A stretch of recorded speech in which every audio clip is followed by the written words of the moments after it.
Welcome back. Today, we are going to tackle a single idea that will completely change the way you look at your investment returns forever. So let's just jump right in with a question. Imagine you check your statement and you see your portfolio returned 7% last year. The question is that actually any good? Now, your first reaction might be, hey, 7% is 7%, it's positive, so of course it's good. But, in the world of investing, a single number almost never tells the whole story. The real answer is, well, it's a lot more complicated than that. And that brings us to the core of our first section. How can you have good returns, but bad performance? We're about to dig into this really counterintuitive idea that a positive number on your statement might actually be hiding a pretty disappointing result. Okay, so to really get this, we have to talk about one key concept, the benchmark. You can think of a benchmark as just a standard you measure things against. For investing, it's your personal yardstick for success. It's the simple answer to the all-important question, compared to what?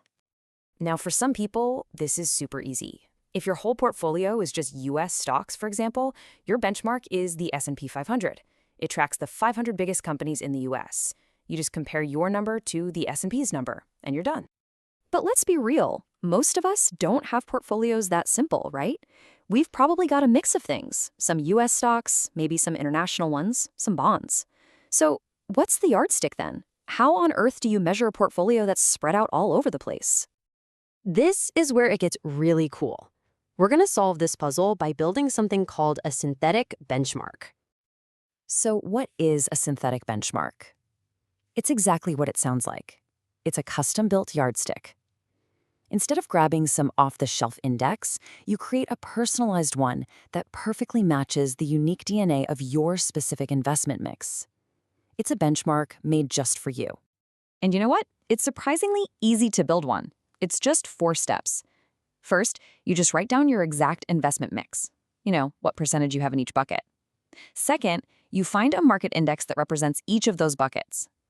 Third, you look up how each of those indexes did for the year. And finally, you just do a little bit of simple weighted average math. That final number, that's your benchmark's return. All right, enough theory. Let's see how this actually works in the real world. It's time for the moment of truth. We're going to walk through an example step by step. Okay, so here's the portfolio we're going to work with. It's pretty well diversified. We've got 50% in government bonds, 25% in Israeli stocks, 15% in US stocks, and the last 10% is in European stocks. Now this has all the magic numbers we need. We can see our allocation mix, the right index for each part, like the Tel Aviv 125 for Israeli stocks or the Stocks 50 for Europe, and most importantly, how each of those markets actually performed. Look at those returns. Wow, 28% for Israeli stocks, 24% for the US. Pretty wild year. So now we just plug those numbers into our formula. It's simple weighted math. We take the percentage for each asset and multiply it by that asset's market return. We do that for all 4 pieces of our portfolio, and then we just add it all up. Okay, here we go. First, let's not forget the number that kicked this whole thing off. Our portfolio's actual return for the year was 7%. But after doing our calculation, what do we find?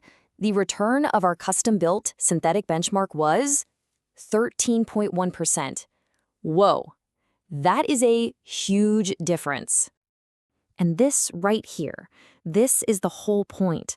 Your portfolio made 7%, sure, but a simple, passive strategy that just copied your exact same investment mix would have made 13.1%.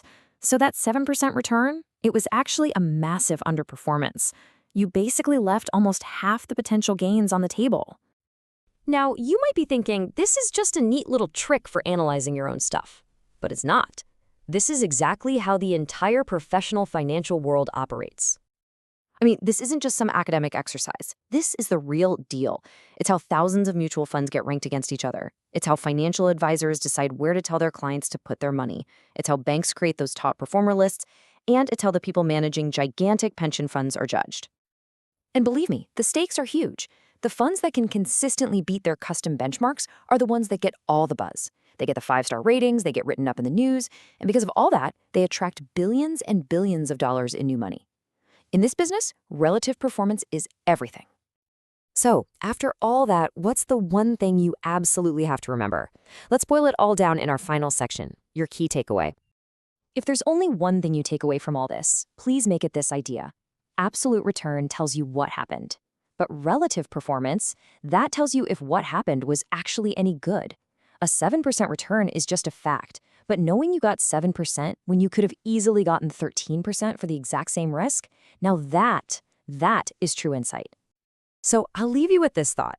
The next time you open your investment statement, don't just ask yourself, what was my return? Ask the much smarter question. How did my return compare to my benchmark?